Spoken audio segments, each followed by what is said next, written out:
Good morning class. আশা করি তোমরা সকলে খুব ভালো আছো। Welcome to right smart academy.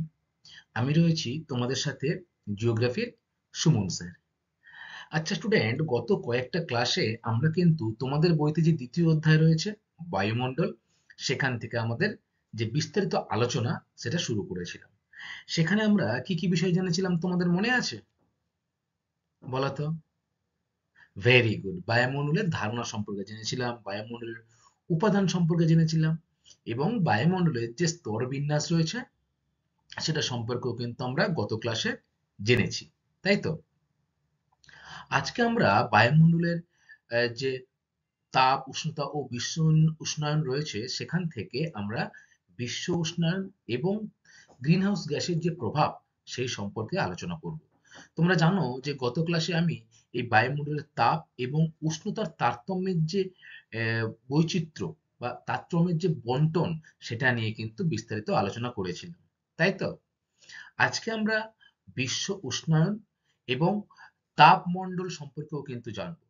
তার আগে আমরা দেখি তোমাদের পড়া কতটা মুখস্থ হয়েছে গত ক্লাসে। আচ্ছা, কেউ আমাকে বলো তো স্টুডেন্ট, যে বায়ুমণ্ডল কাকে বলবো? বলো। Very good. কি বললে? যে যে অদৃশ্য গ্যাসীয় আবরণ, অতি সূক্ষ্ম ধূলিকণা ও জলীয় বাষ্প পৃথিবীকে বেষ্টন করে আছে এবং পৃথিবীকে বেষ্টিত করে মহাকর্ষণ শক্তির দ্বারা কিন্তু পৃথিবীর চারিদিকে আবর্তিত হচ্ছে, তাকে কিন্তু আমরা বলবো বায়ুমণ্ডল, তাই তো? বায়ুমণ্ডলের উপাদানও আমরা জেনেছিলাম। বায়ুমণ্ডলের উপাদানকে কয় ভাগে ভাগ করা যায় ও কি কি বলতো? তিন ভাগে ভাগ করা যায়। Very good. কি কি? গ্যাসীয় উপাদান, ধূলিকণা এবং জলীয় বাষ্প, তাই তো? এই তিনটি উপাদান আমরা জেনেছিলাম। এবারে এই যে গ্যাসীয় উপাদান, তাহলে বায়ুমণ্ডলে তো বিভিন্ন রকম গ্যাস থাকে। কি কি গ্যাস থাকে বলতো আমাকে? Very good. Oxygen, nitrogen, hydrogen, methane, carbon dioxide, জলীয় বাষ্প, তাই না? এরকম কিন্তু অসংখ্য গ্যাস কিন্তু বায়ুমণ্ডলে অবস্থান করছে। এর মধ্যে সব থেকে বেশি কোন গ্যাসটি বায়ুমণ্ডলকে বেষ্টিত করে আছে বলতো? নাইট্রোজেন। Very good. তাহলে তোমরা জানলে যে নাইট্রোজেন কিন্তু বায়ুমণ্ডলে সব থেকে বেশি পরিমাণে আছে। এবারে 100% এর মধ্যে কত পার্সেন্ট নাইট্রোজেন আমাদের এই বাতাসে রয়েছে বলতো? Very good. 78.08% কিন্তু রয়েছে নাইট্রোজেন। তার মানে সব থেকে বেশি পরিমাণে কিন্তু রয়েছে নাইট্রোজেন।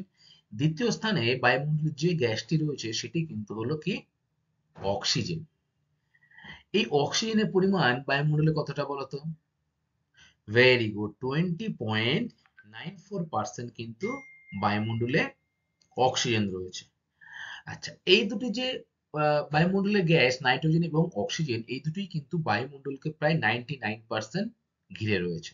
এবং অন্যান্য যে গ্যাসের কথা তোমাদের বললাম আমি, সেই গ্যাসগুলি কিন্তু খুবই কম পরিমাণে রয়েছে বা সামান্য রয়েছে। এরকম চারটি গ্যাস রয়েছে যাকে কিন্তু বলা হয় নিষ্ক্রিয় গ্যাস, অর্থাৎ বায়ুমণ্ডলে কিন্তু এর তেমন গুরুত্ব নেই। তাহলে সেই চারটি নিষ্ক্রিয় গ্যাসগুলি কি কি বলতো? Very good. হিলিয়াম, তারপরে কি?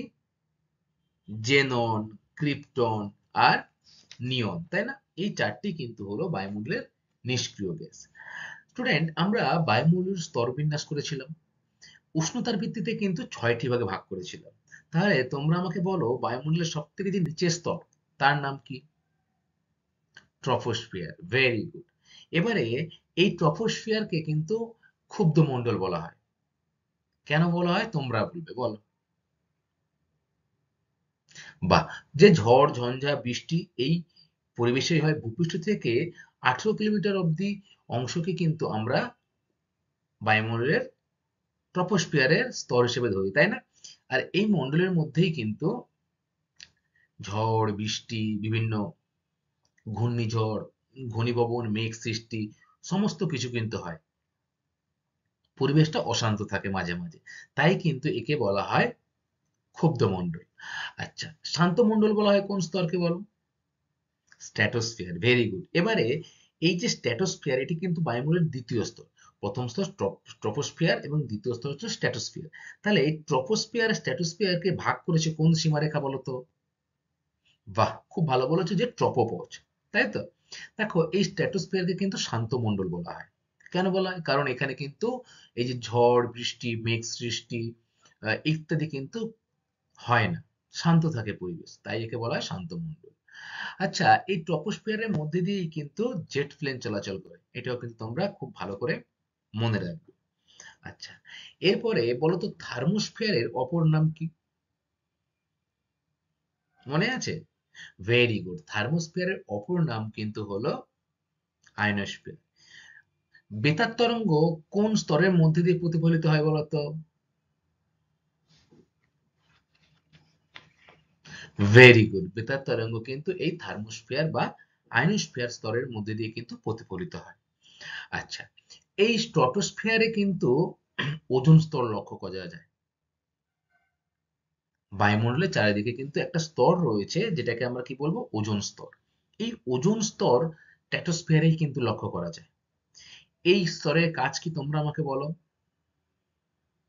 ভেরি গুড, সূর্যের যে অতি বেগুনি রশ্মি রয়েছে, সেই সূর্যের অতি বেগুনি রশ্মিকে শোষণ করে এই ওজোন স্তর।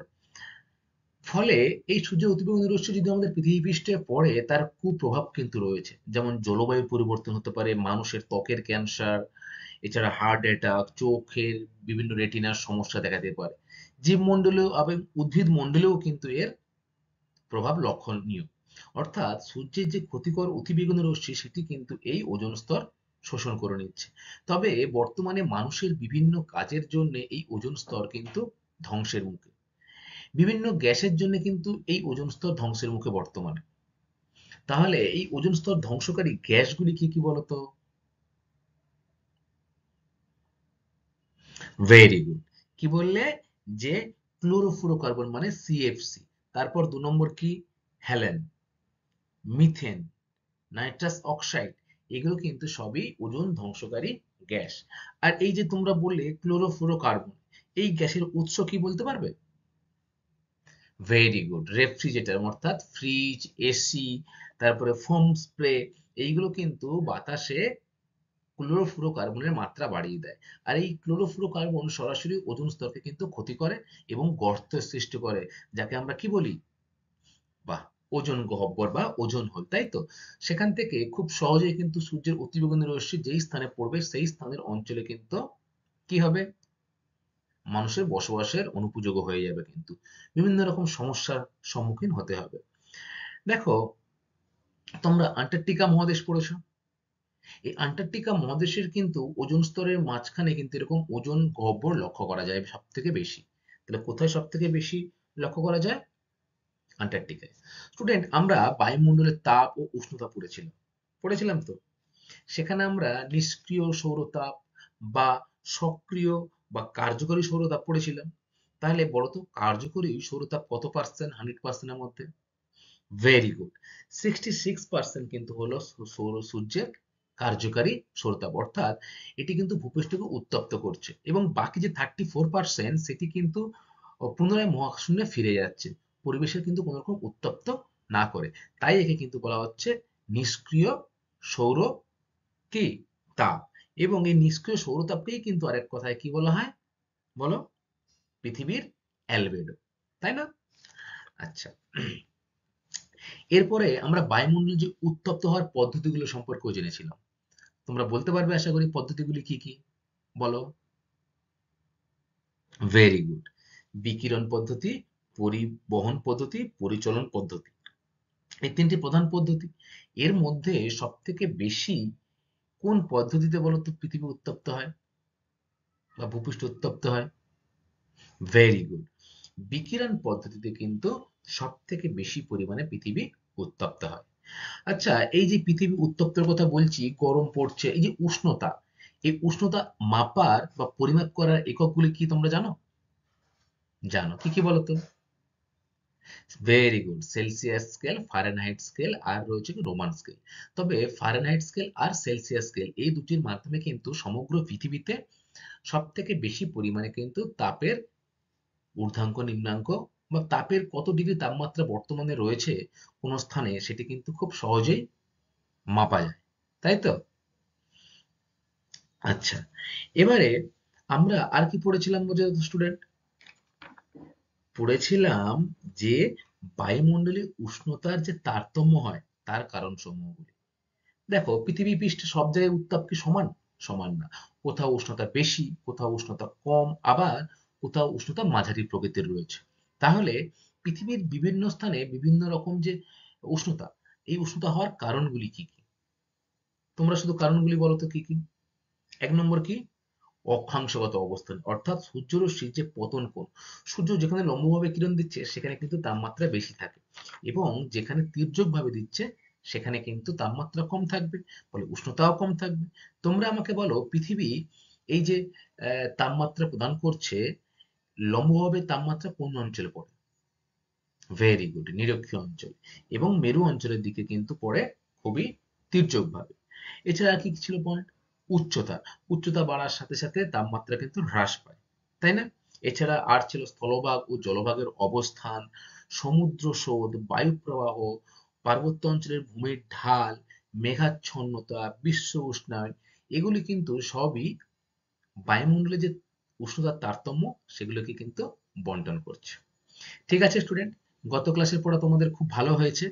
আজকে আমরা যে বিষয়টা নিয়ে আলোচনা করব সেটি হলো তাপমণ্ডল এবং গ্রিনহাউস গ্যাস বা বিশ্ব উষ্ণায়ন সম্পর্কে। ঠিক আছে, প্রথমে আমরা দেখব তাপমণ্ডল সম্পর্কে। দেখো, তাপমণ্ডল কাকে বলে সেটা আগে আমাদের জানতে হবে। কি? যে অক্ষরেখা নিরিখে যে সকল অঞ্চলে উষ্ণতা মোটামুটি সমান সেগুলোকে কিন্তু বলা হয় তাপমণ্ডল। তাহলে কি বললাম?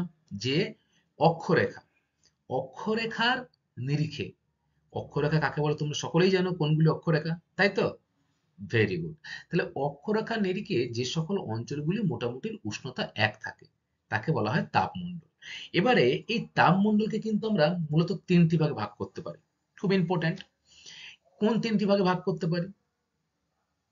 দেখো, প্রথম যে ভাগটা সেটি কিন্তু হলো উষ্ণমণ্ডল, দ্বিতীয় ভাগটি হলো কিন্তু নাতিশীতোষ্ণ মণ্ডল, এবং তৃতীয় ভাগটা হলো কিন্তু হিমমণ্ডল। উষ্ণমণ্ডল মানে তোমরা বুঝতেই পারছো, এখানে উষ্ণতা গরম, উষ্ণ মানে গরম প্রকৃতির তাপমাত্রা। নাতিশীতোষ্ণ মণ্ডল, না শীত না উষ্ণ, সেই অঞ্চলকে কি বলবো আমরা? নাতিশীতোষ্ণ মণ্ডল। এবং হিমমণ্ডল কোনটা? যেটা কিন্তু প্রায় সময় বরফ পড়ে যে অঞ্চলে বা বরফে আচ্ছন্ন থাকে যে অঞ্চল, সেই অঞ্চলটাকে আমরা হিমমণ্ডল বলবো। এই তাপমণ্ডলকে কিন্তু তিনটে ভাগে ভাগ করা যাচ্ছে। তাহলে উষ্ণমণ্ডল সম্পর্কে কিন্তু আমরা প্রথমে জানবো, এর অবস্থান জানবো, বৈশিষ্ট্য এবং উৎপত্তি হয় কি কারণে সেই সম্পর্কে কিন্তু আমরা বিস্তারিত জানবো। দেখো, দেখো পৃথিবীর বিভিন্ন তাপমণ্ডল, এই যে নিরক্ষরেখা, তার দুই পারে কিন্তু কি গেছে, এগুলো অক্ষরেখা, তাই তো? এই অক্ষরেখার এই নিরক্ষরেখার কাছাকাছি যে অঞ্চল তাকে বলা হচ্ছে দেখো উষ্ণমণ্ডল। তারপরে অঞ্চলটাকে নাতিশীতোষ্ণ মণ্ডল। আর একেবারে মেরুর দিকে অর্থাৎ উত্তর মেরু এবং দক্ষিণ মেরু, এই মেরু দুটিতে রয়েছে দেখো হিমমণ্ডল। তাহলে তিনটে অঞ্চলে কিন্তু পৃথিবীকে ভাগ করা হচ্ছে তাপের ভিত্তিতে। উষ্ণমণ্ডলের অবস্থান কোথায় তাহলে তোমরা বুঝতে পারছো যে 0 ডিগ্রি থেকে 33.5 ডিগ্রি উত্তর ও দক্ষিণ অংশ কিন্তু হলো উষ্ণমণ্ডলের অবস্থান। তাহলে কি? 0 ডিগ্রি এখানে রয়েছে, এই 0 ডিগ্রি থেকে 23.5 ডিগ্রি উত্তর এবং 23.5 ডিগ্রি দক্ষিণ, এই যে অঞ্চলটা, অর্থাৎ কর্কট ও মকরক্রান্তি যে রেখার আগে অব্দি যে অঞ্চলটা, তাকে কিন্তু আমরা কি বলবো? উষ্ণমণ্ডল। তোমরা এক কথায় মনে রাখবে যে নিরক্ষর রেখার আশেপাশের অঞ্চলকে আমরা উষ্ণমণ্ডল বলে থাকি। এবারে বৈশিষ্ট্য, কি বৈশিষ্ট্য রয়েছে? গড় উষ্ণতা কিন্তু এখানে বেশি, গড়ে 27 ডিগ্রি সেলসিয়াস এখানে উষ্ণতা থাকে। তাহলে উষ্ণমণ্ডল কি হবে? গরমই তো হবে। তাহলে উষ্ণতা কিন্তু এখানে যথেষ্ট বেশি। এখানে শীত ঋতু অতটা পরিলক্ষিত হয় না। বাৎসরিক উষ্ণতার যে পসর সেটা কিন্তু কম, অর্থাৎ খুব উষ্ণতা বেড়ে যাচ্ছে আবার খুব উষ্ণতা কমে যাচ্ছে এরকম কিন্তু নয়। ঠিক আছে? বাৎসরিক যে উষ্ণতার পসর সেটা কিন্তু প্রায় একই রকম থাকে। উৎপত্তির কারণ কি? বৈশিষ্ট্য হয়ে গেল। উৎপত্তির কারণ কি? দেখো, গড় সূর্যরশ্মির পতন কোণ সারা বছর বেশি। সূর্য এখানে থাকলে লম্বভাবে কিন্তু এই অঞ্চলটাতে কিরণ দিচ্ছে। তাহলে সূর্যরশ্মির যে কিরণটা বা সূর্যের রশ্মির যে আলোটা সেটা কিন্তু এই অঞ্চলে সরাসরি এসে পড়ছে, বায়ুমণ্ডলকে ভেদ করে সরাসরি এসে পড়ছে। ফলে এখানে উষ্ণতা বেশি হয়। সারা বছর দিন ও রাতের দৈর্ঘ্য প্রায় সমান। এবং সারা বছর দিন ও রাতের দৈর্ঘ্য সমান হওয়ার জন্যই কিন্তু এই উষ্ণমণ্ডলটার সৃষ্টি হয়েছে এই অঞ্চলে। আচ্ছা, আশা করি তোমরা উষ্ণমণ্ডল সম্পর্কে বুঝতে পেরেছো। এরপরে দ্বিতীয় যে ভাগটি রয়েছে দেখো, রয়েছে নাতিশীতোষ্ণ মণ্ডল। তাহলে নাতিশীতোষ্ণ মণ্ডল মানে কি? না শীত না উষ্ণ, তাই না? তাহলে অবস্থান তোমরা ছবি দেখে বলো, এই নাতিশীতোষ্ণ মণ্ডলের অবস্থান কোথা থেকে কোথা অবধি? বলো। এখান থেকে এতটা উষ্ণমণ্ডল। তাহলে এখান থেকে এই অঞ্চলটা কিন্তু নাতিশীতোষ্ণ মণ্ডল, তাই তো?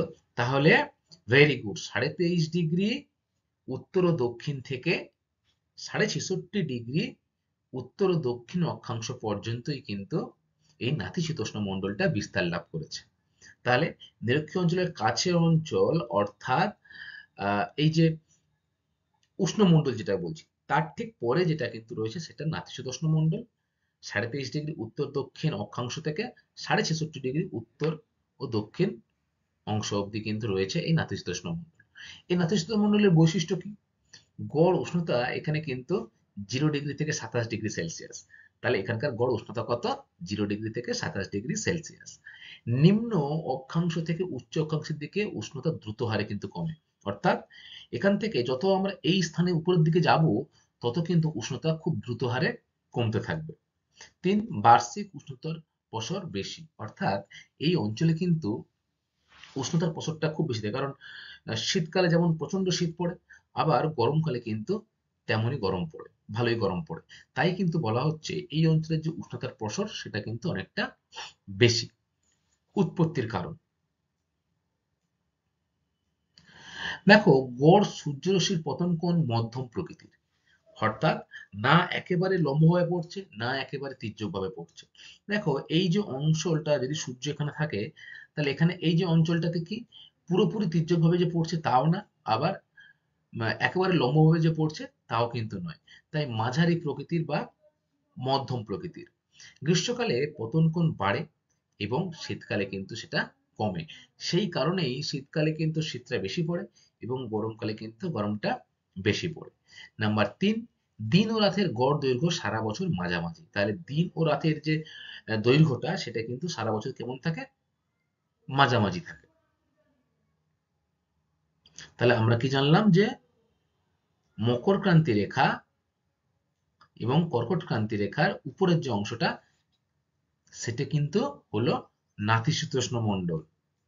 অর্থাৎ সুমেরু বৃত্ত ও কুমেরু বৃত্ত শুরু হওয়ার ঠিক আগের যে অঞ্চলটা সেটা কিন্তু নাতিশীতোষ্ণ মণ্ডল।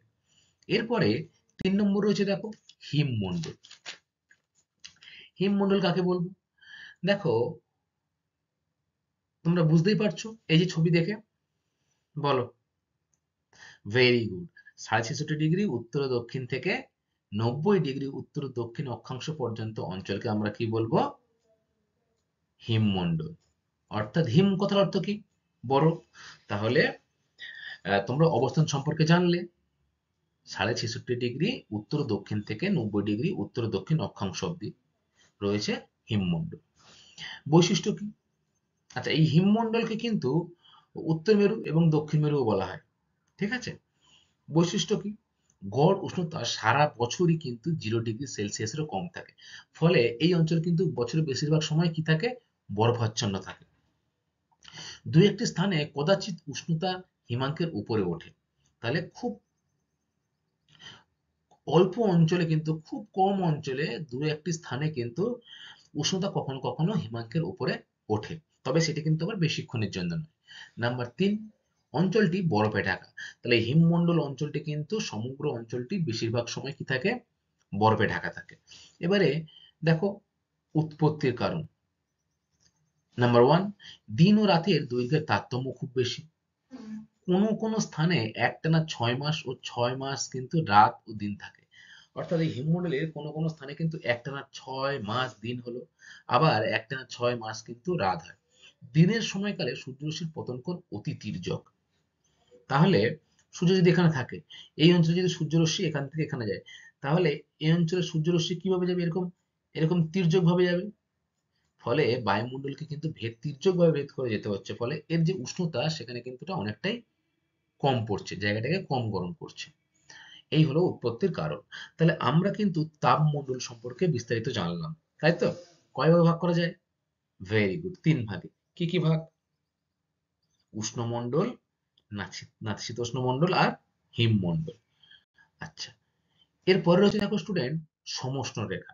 সমোষ্ণ রেখা কাকে বলে? পৃথিবীর সম উষ্ণতার স্থানগুলিকে মানচিত্রের যে মসৃণ রেখার দ্বারা যোগ করা হয় তাকে বলা হয় কিন্তু সমোষ্ণ রেখা। তাহলে কি সমোষ্ণ মানে পৃথিবীর যে স্থানগুলিতে উষ্ণতা মানচিত্রের মসৃণ রেখা দ্বারা দেখানো হয়। দেখো এই যে এই অঞ্চলগুলিতে দেখো উষ্ণতা মোটামুটি একই রকম, দেখো সোজা করে লাইন গেছে। এই অঞ্চলগুলিতে এই যে দেখো হালকা বেঁকেছে। তাহলে এই যে পৃথিবীর উপরে আমরা উষ্ণতার স্থানগুলিতে সম উষ্ণতার স্থান মানে একই যে উষ্ণতা রয়েছে সেরকম স্থানগুলিকে একটা রেখা দ্বারা যোগ করছি, একেই বলছে সমষ্ণ রেখা। এর বৈশিষ্ট্য কি? সমষ্ণ রেখা অক্ষরেখার প্রায় সমান্তরালে থাকে। তাহলে অক্ষরেখা যেরকম থাকে সেই অক্ষরেখার সমান্তরালেই কিন্তু সমষ্ণ রেখাগুলি লক্ষ্য করা যায়। সমষ্ণ রেখার মান নিরক্ষরেখার থেকে মেরুর দিকে কমে। তাহলে সমষ্ণ রেখার মান কি? নিরক্ষরেখা যদি 0 ডিগ্রি হয় তার থেকে কিন্তু আরো কমবে মেরুর দিকে। এরপর নাম্বার 3, সমুদ্রে সমষ্ণ রেখাগুলি একে অপরের সমান্তরাল কিন্তু স্থলভাগে এঁকে বেঁকে যায়।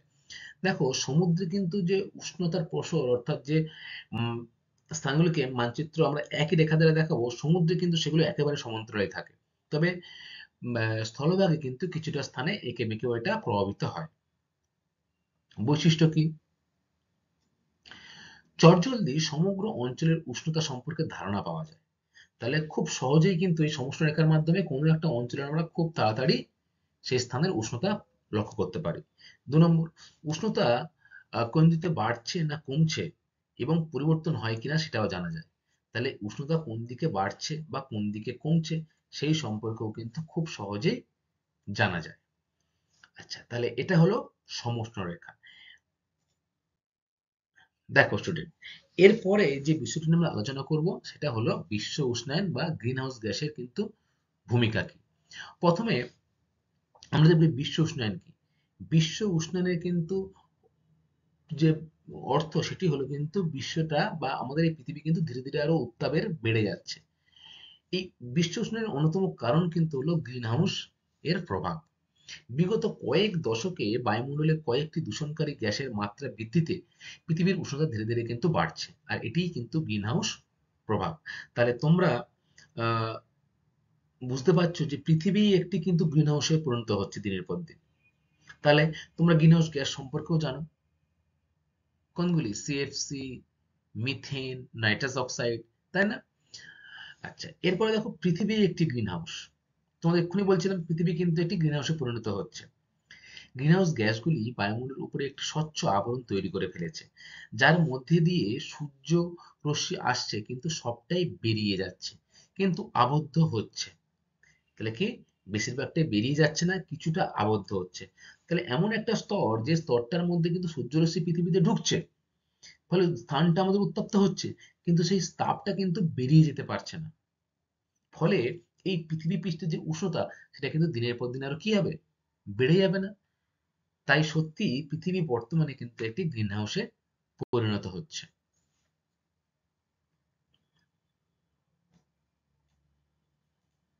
আচ্ছা, এরপরে দেখো গ্রিন হাউসের প্রভাব। যে পদ্ধতিতে ক্ষুদ্র তরঙ্গ দৈর্ঘ্যের সূর্যালোক পৃথিবী পৃষ্ঠে প্রতিফলিত হওয়ার ফলে সৃষ্টি দীর্ঘ তরঙ্গ রশ্মি বায়ুমণ্ডলের কিছু গ্যাস দ্বারা শোষিত হয় এবং পৃথিবীর উষ্ণতা বৃদ্ধি করে, তা হলো কিন্তু গ্রিনহাউসের প্রভাব। তাহলে কি বলছে?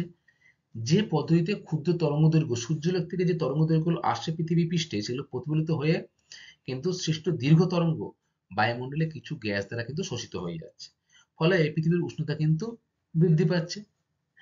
এটাই কিন্তু গ্রিনহাউস প্রভাব। দেখো তোমরা ছবি, গ্রিনহাউসের প্রভাবের ফলে বিশ্বের যে উষ্ণতা সেটি দিনের পর দিন বেড়ে যাচ্ছে। গ্রিনহাউসের প্রভাব ও বিশ্ব উষ্ণায়ন। গ্রিনহাউস গ্যাসগুলির মাত্রাতিরিক্ত বৃদ্ধির কারণে দেখা গেছে বিগত 100 বছরে পৃথিবীর উষ্ণতা কিন্তু 0.5 ডিগ্রি থেকে 0.7 ডিগ্রি বৃদ্ধি পেয়েছে। তাহলে তাপমাত্রা, পৃথিবীর যে গড় তাপমাত্রা, সেটি কিন্তু গত 100 বছরে কিন্তু বৃদ্ধি পেয়েছে। 0.5 ডিগ্রি থেকে সেটা 0.7 ডিগ্রি পর্যন্ত বৃদ্ধি পেয়ে গেছে। অবস্থা যেভাবে এগোচ্ছে, তাতে কিন্তু আগামী দিনে উষ্ণতা বৃদ্ধির হার আরো বাড়বে। তাহলে বর্তমানে আমাদের এই পরিবেশের মধ্যে উম, বেশি বেশি কলকারখানার সৃষ্টি হচ্ছে, যানবাহন ধীরে ধীরে বেড়ে যাচ্ছে, ফলে বিভিন্ন যে ক্ষতিকারক গ্যাসগুলি, সেগুলি কিন্তু আরো বেশি করে আমাদের এই বায়ুমণ্ডলে মিশছে। তাহলে কি হবে? এই পৃথিবী কিন্তু আরো দ্রুত হারে কিন্তু তার উষ্ণতাটা বাড়িয়ে ফেলবে। গ্রিনহাউস গ্যাস বৃদ্ধির কারণে পৃথিবীর উষ্ণতা বৃদ্ধি হলো বিশ্ব উষ্ণায়ন ও গ্লোবাল ওয়ার্মিং। তাহলে এই যে গ্রিন হাউসগুলি রয়েছে বা গ্রিন হাউস গ্যাসগুলি রয়েছে, তার মাধ্যমে যে গ্যাসগুলি পরিবেশে ছড়িয়ে পড়ছে, তার দ্বারাই কিন্তু বিশ্ব উষ্ণায়ন ঘটছে বা গ্লোবাল ওয়ার্মিং এর সৃষ্টি হচ্ছে। আচ্ছা, এরপর আমরা দেখবো এই যে গ্রিন হাউস, প্রধান প্রধান গ্রিন হাউস গ্যাস ও তার উৎস। তাহলে তোমার প্রধান প্রধান গ্রিন হাউস গ্যাসগুলো কি জানো? জানো তো? কি কি? ক্লোরোফ্লোরোকার্বন, তারপরে methane, nitrous oxide, carbon die oxide, তাই না? দেখো, এই যে ক্লোরোফ্লোরোকার্বন, এই ক্লোরোফ্লোরোকার্বনের উৎস কি? Very good, fridge, AC, foam spray, এগুলোর দ্বারা কিন্তু বায়ুমণ্ডলে ব্যাপক হারে এই ক্লোরোফ্লোরোকার্বন কিন্তু মিশছে, যার ফলে পৃথিবীর যে গড় উষ্ণতা, সেটি কিন্তু ধীরে ধীরে বেড়ে যাচ্ছে। অর্থাৎ গ্রিন হাউস গ্যাস যদি পৃথিবীতে বেড়ে যায়, তাহলে পৃথিবীর যে গড় উষ্ণতা সেটি কিন্তু বেড়ে যাবে। আচ্ছা, এই যে ক্লোরোফ্লোরো কার্বন, এই ক্লোরোফ্লোরো কার্বন কিন্তু 14% এই বায়ুমণ্ডলে উষ্ণতা বৃদ্ধিতে রয়েছে। সব থেকে বেশি কিন্তু রয়েছে কোন green house gas? Carbon die oxide. প্রায় 49% কিন্তু কার্বন ডাই অক্সাইড রয়েছে, যেটা কয়লা, খনিজ তেল, প্রাকৃতিক গ্যাসের দহনের ফলে তৈরি হচ্ছে। আচ্ছা, দেখো তারপরে রয়েছে হেলান। উৎস কি? অগ্নিবার্পক যন্ত্র ও দ্রব্য। মিথেন, উৎস কি? জলাভূমি, ধান জমি, বায়োমাস পোড়ানো ইত্যাদির কারণে কিন্তু আমাদের এই পরিবেশে কিন্তু মিথেন গ্যাসটি বেড়ে চলেছে। আচ্ছা, নাইট্রাস অক্সাইড, কৃষিতে সার প্রয়োগ, এছাড়া আর কি? যানবাহন, সার, শিল্পকেন্দ্র ইত্যাদি জায়গা থেকে কিন্তু নাইট্রাস অক্সাইডটা ব্যাপক হারে উৎপন্ন হচ্ছে এবং বায়ুমণ্ডলের যে গ্রিনহাউস গ্যাসগুলোকে বাড়িয়ে তুলছে। মিথাইল ব্রোমাইড হচ্ছে কীটনাশক।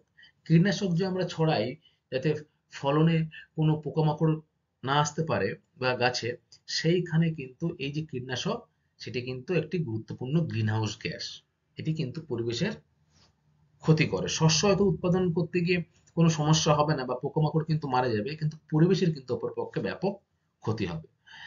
আচ্ছা, তাহলে আমরা জানলাম যে প্রধান প্রধান গ্রিনহাউস গ্যাস ও তার উৎসগুলি কি কি। এর পরের স্টুডেন্ট রয়েছে, দেখো, বিশ্ব উষ্ণায়নের প্রভাব। বর্তমানে কিন্তু এই বিশ্ব উষ্ণায়ন সমগ্র বিশ্বের কাছে একটা সমস্যা হয়ে দাঁড়িয়েছে। বিশ্ব উষ্ণায়নের প্রভাবগুলি কি কি সেগুলো তো আমাদের জানতেই হবে। তার আগে এই বিশ্ব উষ্ণায়ন নিয়ে কিন্তু বিভিন্ন দেশ একত্রিত হয়ে বর্তমানে পরিবেশকে কিভাবে রক্ষা করা যায় সেই সম্পর্কে কিন্তু আলোচনা শুরু করেছে। তোমাদের নিশ্চয়ই বসুন্ধরা সম্মেলন মনে আছে, 1992, তাই না? রিও ডি জেনেরোতে হয়েছিল যেটি। সেখানেও কিন্তু এরকম বিশ্ব উষ্ণায়ন নিয়ে কিন্তু অনেক আলোচনা হয়েছে, যাতে ভবিষ্যৎ প্রজন্মকে আমরা সুস্থ পৃথিবী উপহার দিয়ে যেতে পারি। বর্তমানে এই বিশ্ব উষ্ণায়নের প্রভাবগুলি কি কি? দেখো, অনেকগুলি কিন্তু প্রভাব রয়েছে। তার মধ্যে প্রথমে যেটি রয়েছে, দেখো, মেরু অঞ্চলে বরফ ও পার্বত্য অঞ্চলে হিমবাহ গলন। উষ্ণতা বৃদ্ধি পেলে কি হয়? বরফ কি হয়? তাড়াতাড়ি গলে জলে পরিণত হয় না? তাহলে বিশ্ব উষ্ণায়নের কারণে মেরু ও আন্টার্কটিকা অঞ্চলের বরফ বা হিমবাহ কিন্তু ধীরে ধীরে গলছে। দেখো, এই যে তোমরা ছবিটা দেখছো, এই বরফ কিন্তু ধীরে ধীরে গলে জলে পরিণত হচ্ছে। 1978 সালের পর থেকে সুমেরুতে প্রায় 90,000 বর্গ কিমি অঞ্চলে বরফ গলেছে। আফ্রিকার কিলিমাঞ্জারো পর্বতের প্রায় 80% বরফ গলেছে এবং 15-20 বছর পর এখানে আর বরফ কিন্তু থাকবে না। তাহলে বিশ্ব এতটা উষ্ণ হয়ে গেছে বা এতটা গরম হয়েছে দিনের পর দিন, যে বরফ কিন্তু আর থাকছে না। কোথায়? যে কিলিমাঞ্জারো পর্বতের যে উঁচু অংশ, সেখানে কিন্তু এরকম বরফ খুব দ্রুত হারে জলে পরিণত হচ্ছে। হিমবাহ বা আমাদের যে হিমালয় পর্বত রয়েছে, আল্পস, রকি, আন্দিজ অঞ্চলের হিমবাহগুলির দৈর্ঘ্য কিন্তু দিনের পর দিন কমে যাচ্ছে। হিমবাহ অর্থাৎ বরফের চাই কিন্তু, হ্যাঁ? সেই বরফ যেখান থেকে নদীর সৃষ্টি হয়, আমরা জানি না হিমবাহ থেকে নদীর সৃষ্টি হয়। হিমবাহ যেখানে শেষ হয় সেখান থেকে কিন্তু নদীর সৃষ্টি হয়। তাহলে এই হিমবাহ দ্রুত হারে গললে সেই জল কিন্তু নদী দ্বারা বাহিত হয়ে কি হবে? সমুদ্রে নদীর কিন্তু জলস্তর বাড়িয়ে দেবে। তাই তো? ফলে অনেক শহর কিন্তু বা নগর কিন্তু জলের তলায় তলিয়ে যাবে কিছুদিন পর। সমীক্ষায় দেখা গেছে হিমাচল প্রদেশের হিমবাহগুলির দৈর্ঘ্য বিগত 50 বছরে 25% কিন্তু কমে গেছে। তাহলে কি হিমাচল প্রদেশে যে হিমবাহ রয়েছে, গঙ্গোত্রী হিমবাহের গোমুখ গুহা, যেখান থেকে কোন নদীর সৃষ্টি হয়েছে? গঙ্গা নদীর সৃষ্টি হয়েছে। এই গোমুখ গুহাতেও কিন্তু যে হিমবাহটি রয়েছে সেটি কিন্তু দিনের পর দিন আরো কমছে। 2040 সাল নাগাদ ওই হিমবাহ অঞ্চলগুলি হিমবাহ কিন্তু বিলুপ্ত হয়ে যাবে।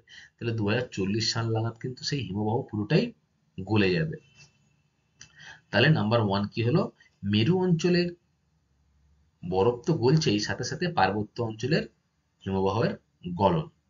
আচ্ছা, এরপর 2 নম্বর রয়েছে দেখো, সমুদ্রের উচ্চতা বৃদ্ধি। একটু আগেই তোমাদের সাথে বললাম না যে পৃথিবীর যদি এই হিমবাহগুলি গলে যায় তাহলে জলস্তর তো বৃদ্ধি পাবে। সমুদ্র তো সেম থাকবে বা নদী তো সেম থাকবে, তাহলে এই জলগুলো সমুদ্র নদীর মধ্যেই আসবে হিমবাহ থেকে গলে। তাহলে বরফ ও হিমবাহ গলনে প্রচুর জল সমুদ্রে মিশছে এবং আরো মিশবে। বিগত 100 বছর হিসেবে দেখা যাচ্ছে সমুদ্রের তল 10 থেকে 25 সেমি কিন্তু বেড়ে গেছে। বিজ্ঞানীরা আশঙ্কা প্রকাশ করেছেন এই শতাব্দীর শেষে সমুদ্রের তল আরো 15 থেকে 1 মিটার বাড়তে পারে। এরূপ ঘটলে উপকূলের একটা অংশ কিন্তু লবণাক্ত জলের নিচে চলে যাবে। বেশ কিছু দ্বীপ সমুদ্রের তলায় তলিয়ে যাবে। আমরা যে যে সুন্দরবন রয়েছে আমাদের, আছে না সুন্দরবন? সেই সুন্দরবনের বেশ কয়েকটি দ্বীপ কিন্তু অস্তিত্ব বিলুপ্ত হতে চলেছে বা অনেক অস্তিত্ব বিলুপ্ত হয়ে গেছেও। যেমন তোমার ঘোড়ামারা যে দ্বীপ, তারপরে হিউমুর যে দ্বীপ, নিউমুর যে দ্বীপ, সেই নিউমুর দ্বীপটাও কিন্তু বর্তমানে একেবারে বিলুপ্ত হয়ে গেছে। একসময় কিন্তু সেখানে মানুষ থাকতো, কিন্তু বর্তমানে পৃথিবীর জলস্তর বৃদ্ধির ফলে সেই স্থান কিন্তু নিমজ্জিত হয়েছে এবং জলের তলায় চলে গেছে। তাহলে মানুষ কোথায় থাকবে? মানুষ কিন্তু তাহলে গৃহহারা হবে এবং যাযাবর হয়ে যাবে, তাই না? তাহলে হয়তো বেশ কয়েক দশক পর মালদ্বীপের অস্তিত্বই মানুষ ভুলে যাবে বা মালদ্বীপ কিন্তু পুরো জলের তলায় চলে যাবে।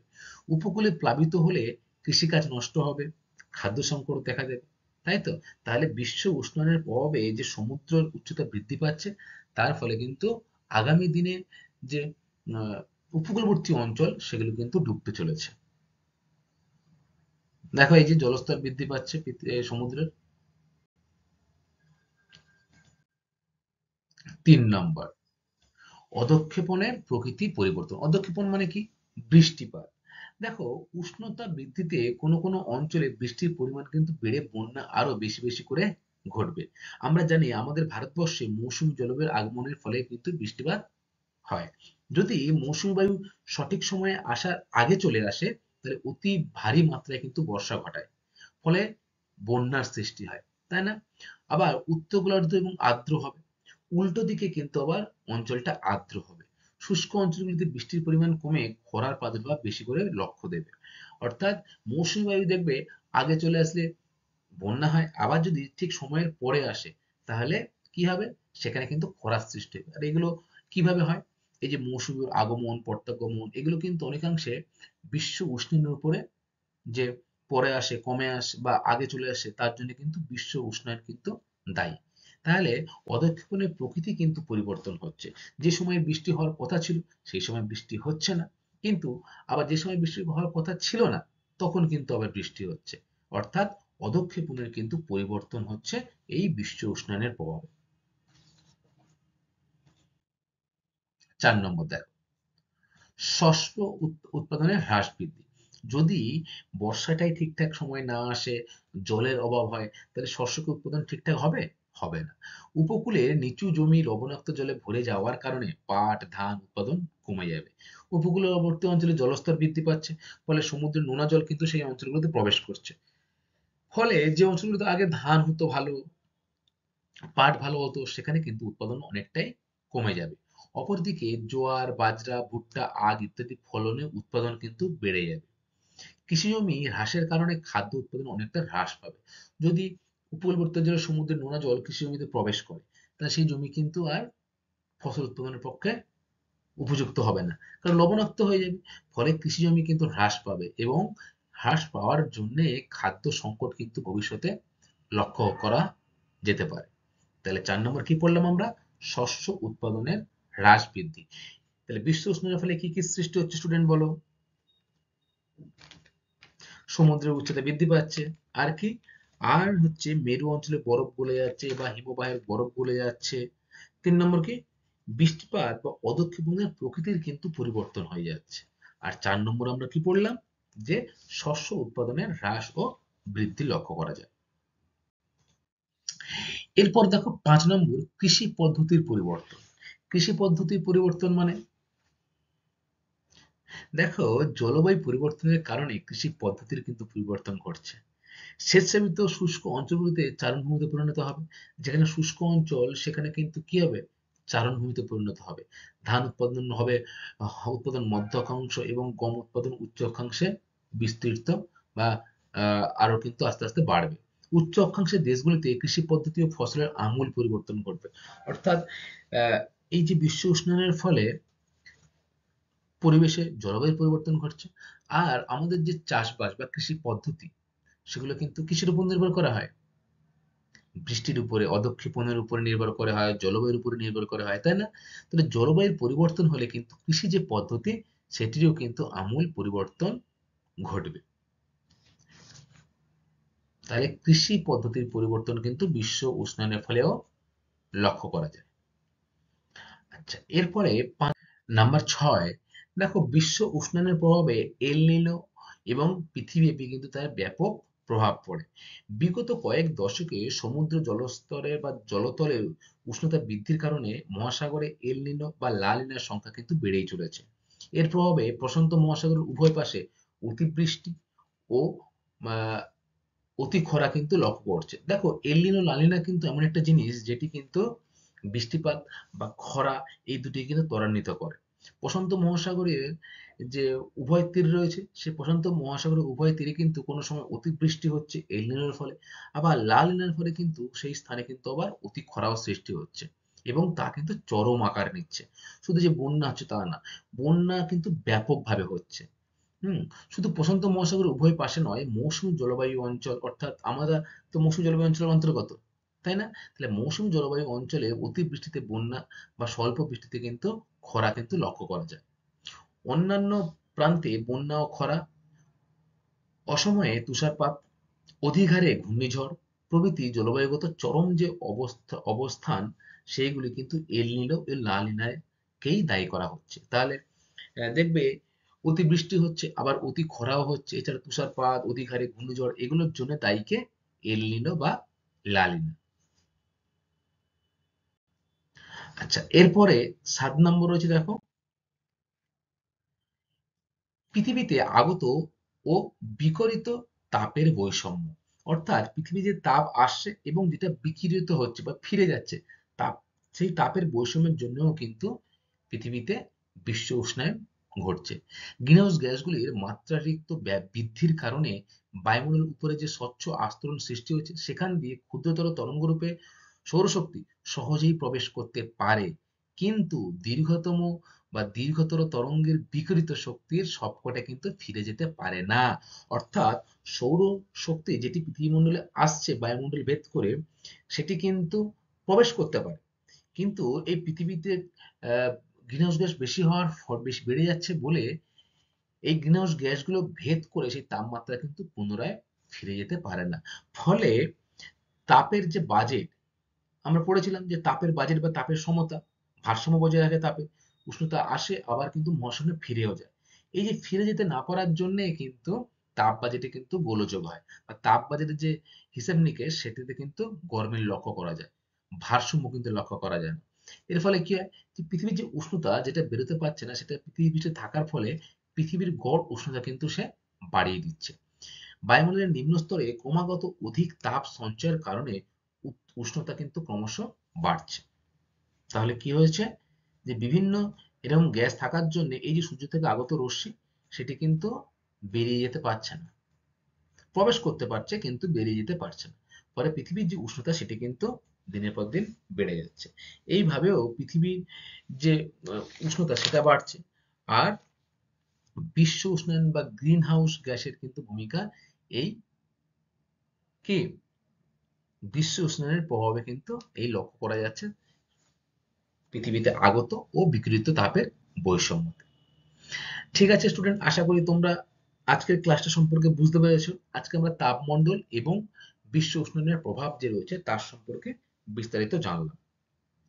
এবার যতটুকু আজকে আমরা জানলাম সেখান থেকে পরীক্ষায় কি কি প্রশ্ন আসে সেটা কিন্তু আমরা একটু দেখে নেব। দেখো কয়েকটি গুরুত্বপূর্ণ প্রশ্ন। প্রথম প্রশ্নটা রয়েছে, দেখো তাপমণ্ডল কাকে বলে, বা তাপমণ্ডলকে কয় ভাগে ভাগ করা যায় ও কি কি বলো। তাপমণ্ডলকে কয় ভাগে ভাগ করা যায়? 3 ভাগে ভাগ করা যায়। Very good. কি কি? উষ্ণমণ্ডল, নাতিশীতোষ্ণ মণ্ডল আর হিমমণ্ডল। তোমরা আমাকে বলো তো যে পৃথিবীর কোথায় উষ্ণমণ্ডলটা বেশি লক্ষ্য করা যায়? ভেরি গুড, যেখানে সূর্যরশ্মির লম্বভাবে কিরণ দেয়, তাহলে সেই অঞ্চলটা কোথায়? নিরক্ষীয় অঞ্চলে। আর হিমমণ্ডল কোথায় লক্ষ্য করা যায়? ভেরি গুড, উত্তর মেরু এবং দক্ষিণ মেরুতে, যেখানে কিন্তু বছরের বেশিরভাগ সময় বরফে ঢাকা থাকে।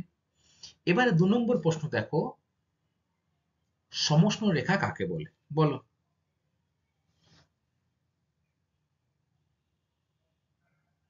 Very good. দেখো পৃথিবী পৃষ্ঠের সম উষ্ণতার যে স্থানগুলি, মানে একই উষ্ণতার যে স্থানগুলি যে মসৃণ রেখা দ্বারা চিহ্নিত করা হয় বা যে মসৃণ রেখা দ্বারা যোগ করা হয় একই উষ্ণতার স্থানগুলিকে, সেগুলিকে আমরা বলবো কি সম উষ্ণতা বা সমষ্ণ রেখা। এর গুরুত্ব কি? চটজলদি কিন্তু আমরা কোনো একটি নির্দিষ্ট স্থানের উষ্ণতা সম্পর্কে ধারণা সংগ্রহ করতে পারি। আর কি, কোন স্থানে উষ্ণতা হঠাৎ করে বেড়েছে বা কোন স্থানে উষ্ণতা হঠাৎ করে কমেছে সেটি সম্পর্কেও কিন্তু আমরা খুব তাড়াতাড়ি তথ্য পেতে পারি। কার মাধ্যমে? এই সমষ্ণ রেখার মাধ্যমে। নাম্বার 3 কি বলছে, যে পৃথিবীর সরি প্রধান প্রধান গ্রিনহাউস গ্যাসগুলি কি কি বলো। প্রধান প্রধান গ্রিনহাউস গ্যাস কি কি? Very good. Carbon dioxide, methane, chlorofluorocarbon, nitrous oxide, তাই না? এগুলো কিন্তু সবই গ্রিনহাউস গ্যাস যা বিশ্ব উষ্ণায়নকে কিন্তু ত্বরান্বিত করছে। আচ্ছা, নাম্বার 4 ক্লোরোফ্লোরোকার্বন এর উৎসগুলি কি কি বলো। Very good. রেফ্রিজারেটর, ফ্রিজ, ফ্রিজকে আমরা রেফ্রিজারেটর বলছি, এসি, ফোম স্প্রে, এগুলো কিন্তু ক্লোরোফ্লোরোকার্বন বা সিএফসির কিন্তু উৎস। মিথেন গ্যাসের উৎস কি কি বলতো।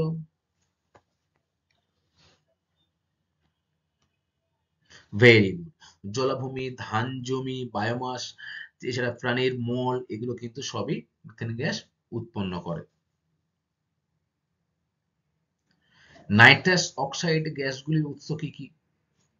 নাইট্রাস অক্সাইড কৃষি জমিতে সার প্রয়োগ, সার যে শিল্প কেন্দ্র সেখানে, এছাড়া যানবাহন থেকেও কিন্তু নাইট্রাস অক্সাইড উৎপন্ন হয়। দেখো এই যে তোমরা পৃথিবীতে প্রধান প্রধান গ্রিনহাউস গ্যাসগুলি পড়ছো, এর যে পৃথিবীকে উত্তপ্ত করা বা উষ্ণায়ন করার জন্য সব থেকে বেশি কোন গ্রিনহাউসটা দায়ী, কোন গ্রিন হাউস গ্যাসটি দায়ী বলতো। Very good, carbon die oxide, তাই না? CO2।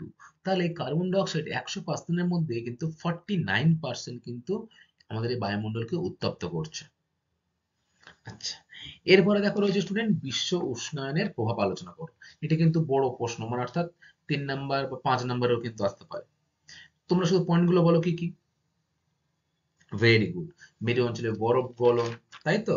এছাড়া সমুদ্র উচ্চতা বৃদ্ধি, ফসল উৎপাদনের সমস্যা, পদক্ষেপণের সমস্যা, লালিনার সমস্যা, এছাড়া কৃষি পদ্ধতির পরিবর্তন, এগুলো সম্পর্কে কিন্তু তোমরা আলোচনা করবে বিস্তারিত। তাহলে আজকের ক্লাসটা আমার এই পর্যন্তই। আশা করি তোমরা সমস্ত বিষয় সম্পর্কে অবগত হয়েছো। থ্যাংক ইউ ক্লাস মনোযোগ দিয়ে শোনার জন্য।